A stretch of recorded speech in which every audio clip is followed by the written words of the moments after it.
Olá pessoal, tudo bom com vocês? Hoje vamos aos nossos FAQs. Vamos hoje a algumas questões que foram deixadas aí no canal.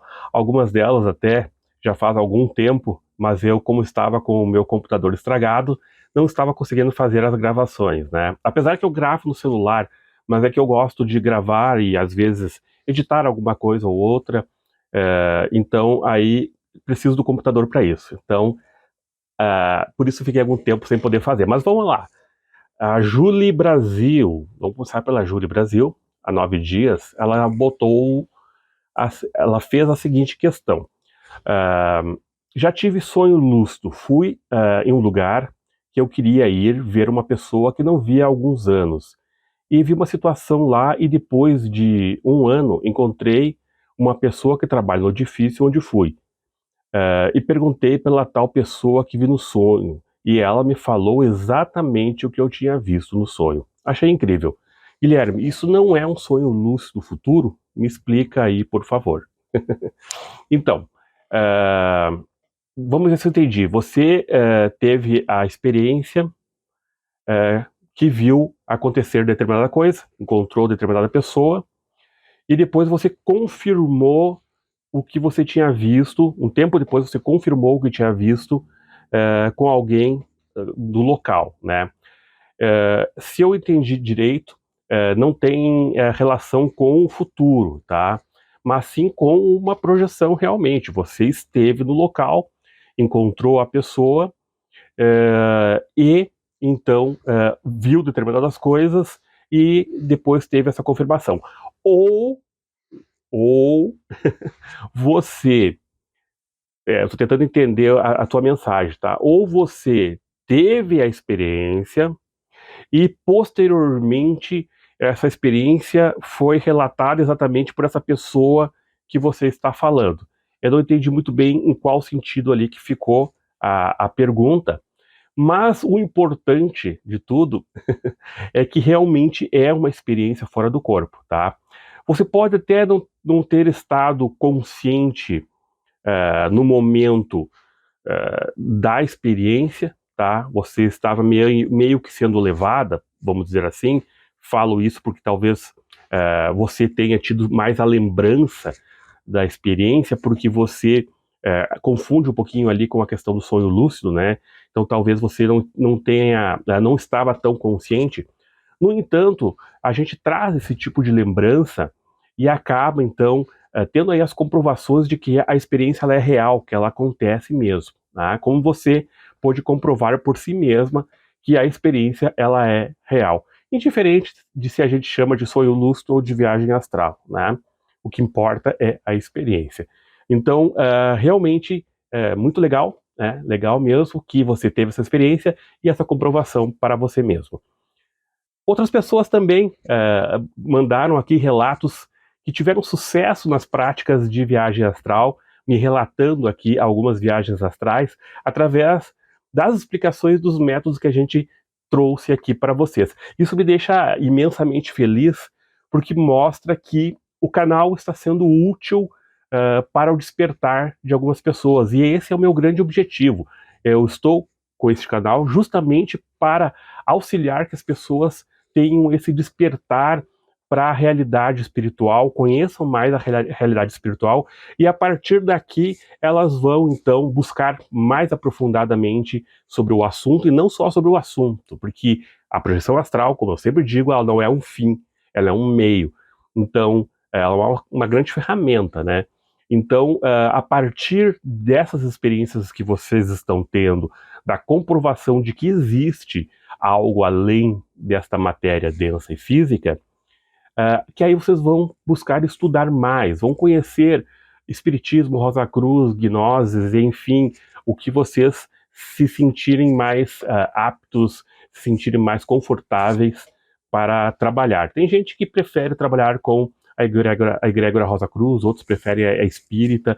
Eu, particularmente, estudo muito dentro da linha da Rosa Cruz e da linha espírita, eu gosto muito da linha espírita, então eu mesclo muito essas duas formas de conhecimento, mas caminho por vários tipos de conhecimento, gosto muito de conhecimento oriental, budismo, etc., né? Então a gente vai aprendendo. Então eu acredito que é por aí mesmo, tá? As experiências que a gente vai tendo são os pontapés iniciais para nossa caminhada espiritual. Vamos lá, continuando.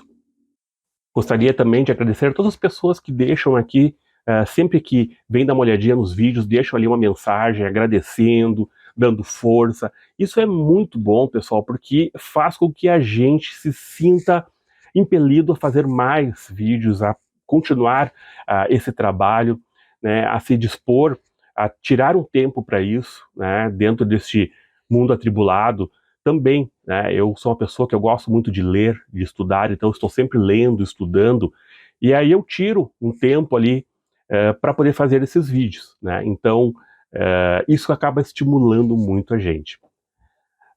O Carlos Humberto Rocha, ele diz o seguinte: vocês sabem de um grupo de WhatsApp para compartilhar experiências? Então eu sempre tenho essas perguntas por aqui, também lá no canal, no Facebook, no Aventuras Além do Corpo. Eu não tenho canal, um grupo de WhatsApp para esse tipo de coisa, porque acontece desses grupos acabarem degringolando muito para ah, coisas fantasiosas, estrambólicas, às vezes até acaba gerando discussões pouco aproveitáveis, então eu prefiro não ter esses grupos, porque ele, além de dar bastante trabalho para a gente estar sempre ali respondendo, etc., acaba que desvirtua muito, tá? Então eu não criei nunca. Porém, eu criei um grupo do nosso canal aqui do YouTube, lá no Telegram, que mantém, eu gosto do Telegram no sentido de que ele mantém as conversas, então a pessoa entra e consegue ler as conversas que já foram feitas, né?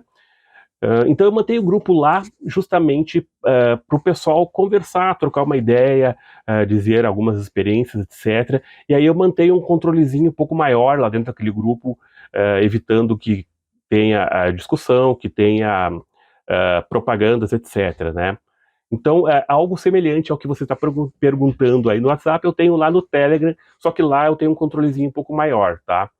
Apesar de que o Telegram está tendo alguns problemas aqui no Brasil, né? Não sei se vai dar continuidade. Espero que sim.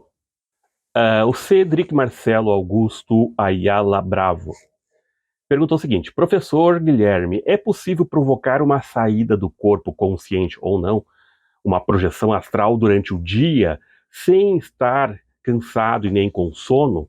Com certeza, com certeza. A projeção astral ela é uma prática que você induz o corpo a entrar num relaxamento bem profundo, né? Tem que ser bem profundo o relaxamento, para que você então realize a soltura do corpo astral.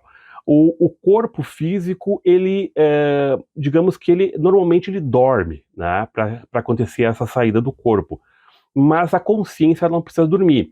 Então você pode realizar a prática durante o dia, tranquilamente. Quando você vai, por exemplo, fazer uma viagem de ônibus, você pode realizar a prática. A dificuldade está em que ela requer um tempo para se fazer, né? Às vezes leva 40 minutos realizando relaxamento e se preparando, né, para chegar ao nível mais profundo. Então, por ser demorada, então ela requer, ela é mais fácil de ser feita durante a noite, porque você tem o tempo disponível para dormir, né? Mas se você tem aquele tempo de meditação, né, tem pessoas que realizam durante a meditação, eu mesmo já realizei práticas de saída do corpo através da meditação. Então aí você vai sentar em meditação e pode realizar a prática da saída, tá? Adianto que não é tão simples, né? A prática feita sentado, né, em posição de meditação, etc., requer um treino maior das habilidades necessárias para se realizar a projeção astral, né? Como um bom relaxamento, concentração e etc., né? Então, mas é possível e até é desejável, é o ponto que a gente almeja chegar, né? Que não é tão fácil. Mas acontece, por exemplo, projeções espontâneas em momentos bastante, diferentes, vamos dizer assim, como por exemplo o caso, se não me engano foi de Valdo Vieira, o caso de ele estar dirigindo uma moto e naquele momento onde ele está dirigindo a moto concentrado ali, ele se desprendeu para fora do corpo e viu de cima a moto sendo pilotada no automático ali pelo seu corpo físico, né? Isso acontece também, tá? Mas não é o comum, tá? Não é o comum. Mas é possível, mostra que é possível. Vamos lá, continuando. O próprio Cedric ali, ele comenta também do livro do Breno Costa, que eu fiz um vídeo, e eu gostei muito do livro do Breno Costa, porque me surpreendeu. A gente tem poucos livros de espiritismo que tratam especificamente da temática da viagem astral ou desdobramento, né? E o Breno Costa fez muito bem isso. Inclusive, eu conversei com o Breno Costa e até consegui, ele se disponibilizou realizar uma entrevista aqui no canal para nós, falando um pouco mais sobre o livro dele. O problema nosso está com o tempo.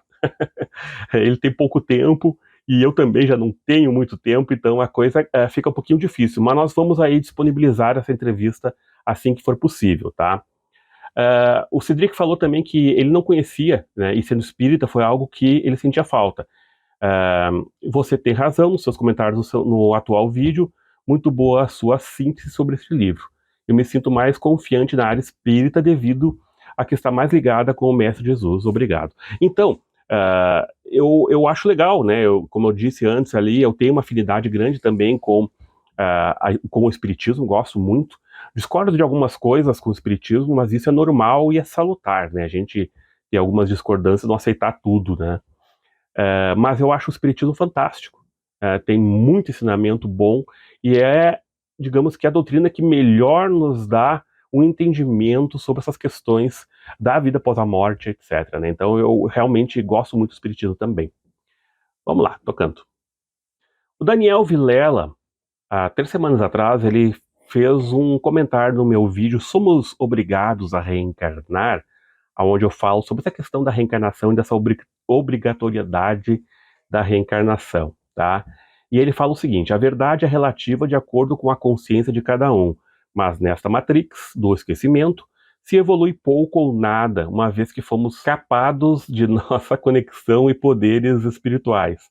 Com o universo infinito, a melhor coisa é voltar para a alma, o eu sou, e buscar outros orbes, ou até outros universos para experienciar. Na época de ouro da Atlântida e Lemúria, sim, fazia sentido a reencarnação sem o véu do esquecimento ou doenças. Bem legal a colocação aí do Daniel Vilela e puxa alguns estudos interessantes, né, sobre essa questão da reencarnação. A minha visão de reencarnação ela é muito voltada para o espiritismo, foi onde eu bebi mais na fonte da reencarnação, mas esse ponto de vista do Daniel tem a ver com pontos de vistas de outras instituições que também falam de reencarnação, porém colocam a reencarnação como uma grande dificuldade a ser colocada para nós aqui neste mundo, né? Reencarnar não é bom. Por exemplo, a gente fala, por exemplo, do judaísmo, né? Das vertentes que acreditam na reencarnação, eles falam que a reencarnação ela só é necessária quando a pessoa realmente precisa modificar algumas coisas que não conseguiu. Então, ela é uma imposição colocada de forma bastante desagradável. Não é nada bom voltar aqui e reencarnar. Outras instituições falam da mesma forma, né? A reencarnação não é boa. O próprio budismo fala da reencarnação como algo penoso, né? E a pessoa fica presa a esta roda de reencarnação que eles falam, ficando sempre neste vai e vem como se fosse um grande castigo. Não é bem essa palavra, tá, pessoal? Mas só para eu tentar me expressar aqui. Mas a reencarnação não é algo agradável, né? E, se possível, a pessoa deve evoluir nesta vida mesmo de forma a não mais reencarnar aqui. Então, não é desejável a reencarnação, né? Porém, o Espiritismo ele vê de uma outra perspectiva, né? A forma como o Espiritismo vê a reencarnação é um pouco mais positiva, no sentido de que, para o Espiritismo, a gente vai galgando passo por passo na caminhada evolutiva Então as reencarnações se tornam necessárias no sentido de ser um passo a mais na escada do crescimento, até um dia nós chegarmos a tal ponto que a gente não precise reencarnar mais aqui, mas aí será por merecimento, né? Não precisaremos mais reencarnar aqui, iremos continuar nossa jornada em outros planos, até que um dia a gente suba de tal forma que se alinhe com o Criador, né? De uma forma que não há mais necessidades materiais, né? Não há mais egoísmo, não há mais autocentrismo, enfim. Um dia voltaremos para o grande todo, né? Porém, o Espiritismo não vê como ruim, vê como necessário um aprendizado, uma escola necessária a qual nós vamos galgando graus, né? E a gente vai aprendendo cada vez mais. Então, para o Espiritismo, a reencarnação ela não é ruim, né? Ela não tem um aspecto negativo, ela tem um aspecto positivo no sentido de ser um aprendizado contínuo que a gente vai tendo, tá? Outras escolas, então, não pensam dessa forma. Isso é uma forma de pensar, a gente não sabe bem, né, como funciona todo esse mecanismo. Nós somos ainda muito ignorantes referente à espiritualidade, estamos todos aprendendo, então a gente não pode dizer qual é que está mais certa ou menos certa, né? Talvez Sócrates estivesse totalmente certo quando ele disse que aqui, este mundo, nós não temos a verdade total nunca, né? Apenas verdades parciais, das quais nós vamos apreendendo todo esse conhecimento que já está lá no plano espiritual e a gente vai, aos poucos, relembrando tudo isso. Mas, enfim, né, o importante é que a gente compreenda que existe o processo de reencarnação, né? E às vezes ele é necessário, né? Obrigatório, dependendo da linha que a gente vai estudar, realmente ele é obrigatório, né? E eu diria que essa obrigação da reencarnação ela se torna mais uma necessidade, né? Nós mesmos, do outro lado, quando estivermos do outro lado, vamos sentir a necessidade de retornarmos e buscarmos galgar um passo a mais, né? Então, somente é imposta a reencarnação realmente para espíritos que estão muito, né, muito perdidos e que estão necessitando realmente modificar a sua forma de ver o mundo, né? Então, aí se torna uma questão mais impositiva. Mas não é o normal, né? O normal é que a gente realmente sinta a necessidade de reencarnar porque a gente quer crescer e evoluir, tá? Mas, enfim, é algo bem legal de se pensar. Aqui eu dei uma viajada, mas para quem está estudando o tema, vai topar aí com essas versões da questão da reencarnação, tá? É um assunto que vai muito longe, né? O Theo Pereira, ele faz aqui um comentário sobre o livro do Jürgen Zilli, o Multidimensional Man. É um livro muito legal que eu estou fazendo a tradução, né? A passos lentos, infelizmente, a passos muito lentos, né? Porque eu estou com pouco tempo. Espero logo, logo já colocar outra parte aí do livro, tá? Mas ele fala aqui que ele já leu o livro e está acompanhando os vídeos e está gostando muito dessa forma como eu estou apresentando. Eu fico muito agradecido, né? Eu gostaria de poder fazer mais vídeos mais rápido, né? E colocar de uma vez todo esse livro ali, mas eu tenho que ter um pouco de paciência comigo mesmo, porque realmente é um trabalho que exige, né, um tempo aí para poder traduzir, depois ler tudo, postar, né? Então exige um pouco mais. Mas vamos indo, vamos indo. A Kate Mel, ela fala o seguinte: acabei de ler Francisco de Assis, de João Nunes Maia e Miramês, que é o mesmo que escreveu o livro Desdobramento, muito bom também, né? Um livro espírita. E lá diz que em alguns momentos da nossa jornada evolutiva teremos que passar pelas lições de renúncia e sacrifício. Renunciar à família, ao ouro, ao mando, ao luxo, aos banquetes, à vaidade, à mentira, ao egoísmo, ao orgulho. Que pensa sobre este assunto? Muito interessante, né? Bom, a gente realmente vai ter que passar em algum momento por essas questões de renúncia, tá? Mas também a gente não deve tentar forçar em demasia essas questões para não cair justamente no contrário, né, do que a gente deseja. Ao invés da gente querer crescer espiritualmente, a gente acaba empacando aí porque a gente está forçando a barra com algumas coisas das quais ainda não estamos preparados. Então, por exemplo, uh, muitos de nós, eu particularmente, ainda necessito de determinadas coisas para dar continuidade na minha vida, né? Eu preciso de um bom computador para estar aqui gravando vídeo para vocês, de um bom celular para estar gravando vídeo para vocês, de um microfone. Preciso do meu carro para ir trabalhar. Não tenho como ir caminhando até onde eu trabalho, seria impossível. Então, determinadas coisas são importantes, né? Mas não são luxos, são necessários, tá? Contudo, algum luxo também é gostoso, né? É muito bom a gente ter alguns luxos que nos fazem nos sentir bem, né? Que nos facilitam a nossa vida, até para nós termos tempo para fazer uma boa meditação, nós temos um bom espaço para fazermos uma boa meditação, para nos harmonizarmos. Então, até para nós relaxarmos, determinados luxos, vamos dizer assim, são muito bons, né? O problema, ele está sempre nos exageros, né? Eu acredito muito que o equilíbrio seja necessário. Então, quando os exageros acontecem, aí a coisa complica, né? Os exageros são um grande problema de tudo isso.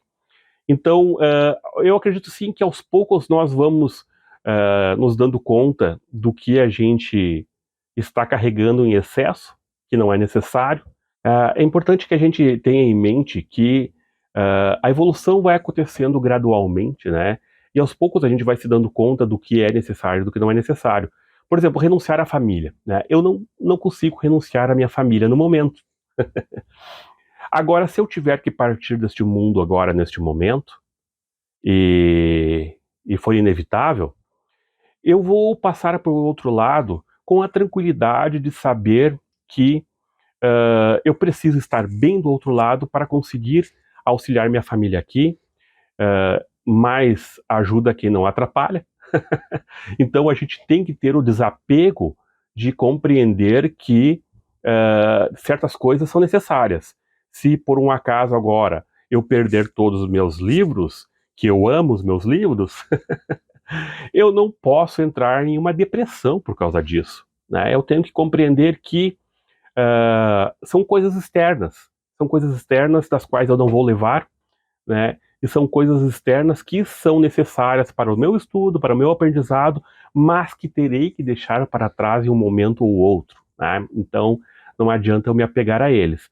Então, a renúncia ela está mais nesse sentido de a gente compreender que a gente precisa das coisas, mas também a gente não deve depender delas a tal ponto de que fiquemos infelizes caso a perdemos, né? Então a gente tem que aprender o desapego nesse caso, né? E o sacrifício no sentido de que muitas vezes precisamos nos sacrificar de alguma forma para que a gente compreenda determinadas coisas. Agora, o sacrifício não necessariamente precisa ser aquela forma tão pejorativa da palavra sacrifício, de forma que tenhamos que sofrer para que consigamos evoluir. O sacrifício está em justamente saber renunciar de forma pacífica aquilo que a gente não pode levar conosco, aquilo que a gente não pode carregar em excesso nas nossas costas, né? Então, às vezes, seria muito mais fácil a gente se entregar aos prazeres do mundo, né? Se esbaldar e que tudo se exploda, né? Seria muito mais fácil. Mas o sacrifício está justamente a gente dedicar o nosso tempo ao outro, dedicar um tempo ao nosso crescimento interior, enfim, né, nesse sentido, tá? A ideia de renúncia e sacrifício de forma antiquada, como algumas religiões colocavam, eu acredito que seja uma má interpretação do que seja realmente esse assunto, tá? Mas aí é uma reflexão que eu estou fazendo, né? Cabe a cada um pensar da melhor forma que compreende essa questão, tá? Vamos lá, continuando. O Ivanilson Gonçalves, ele fala que no livro Biografia de um Yogi, que é Autobiografia de um Yogi, de Paramahansa Yogananda, tem muita informação, né? Já na biografia de Masaharu Taniguchi, que é o fundador da Seitinoye, né, ele fala sobre transcender não só os 5 sentidos, mas os outros sentidos e nos outros corpos também. Se inclui muito perigo devagar por aí. Tá bem ruinzinha a escrita dele ali, mas ele quis dizer que existe muito perigo de andar vagando por aí também, né? E que a gente precisa transcender também esses outros corpos. E sim, é verdade, realmente. A gente precisa transcender todos os corpos. O problema é que as coisas, como eu disse antes, acontecem passo por passo, né? Não é num estralar de dedos que agora eu vou transcender o corpo astral, o corpo mental e vou partir para os corpos superiores para me unir com Deus. Eu não tenho essa capacidade. Então a gente tem que ir aprendendo aos poucos, tá? O plano astral, ele é um plano denso ainda, né? Nós temos níveis do plano astral que são mais densos, né? E outros mais sutis. Porém, ainda são níveis materiais. E, portanto, são níveis aos quais ainda ocorrem enganações, né? Ainda são níveis dos quais nós precisamos transcender. Mas isso vai acontecer sem pressa, a gente vai caminhando. O plano astral, dependendo de onde for, é completamente enganoso para nós. Tem lugares no plano astral onde reina ainda a violência, reina a ignorância, né? E a gente precisa transcender isso, já estamos transcendendo, ainda bem. Existem lugares do plano astral ainda onde precisa se alimentar, precisa ter uma vestimenta. Por quê? Porque ainda temos apegos. Também precisamos transcender. Tem lugares no astral aonde nós corremos perigo, lugares densos, onde podemos ser assediados, né? Então, precisamos transcender tudo isso. E isso vai ser transcendido de acordo com o que a gente vai aprendendo, que a gente vai experienciando e dominando as nossas energias. Aos poucos nós vamos ascendendo para níveis mais elevados. Então, realmente, esses lugares precisam ser transcendidos. Os 5 sentidos precisam ser transcendidos.